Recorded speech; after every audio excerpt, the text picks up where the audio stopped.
Now, another product line that works great for SIBO is H-PLR. This is an Apex Energetics product, as you can see beside me here in the image.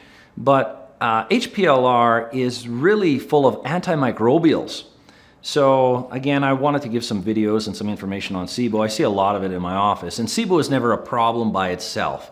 It's really collateral damage of other things going on, and then SIBO starts to show itself, so then now there's two problems.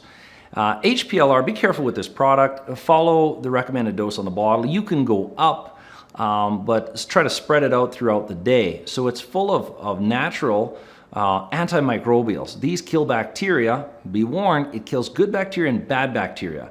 So it's not potent like antibiotics, but be cautious with it. Ideally, pay very close attention to your symptoms or work with a healthcare provider with this one, but it can be great to kill the SIBO bacteria. So this in conjunction with the other ones can be great for SIBO, but make sure don't stack them all together so it doesn't cause problems. But this is the H-PLR.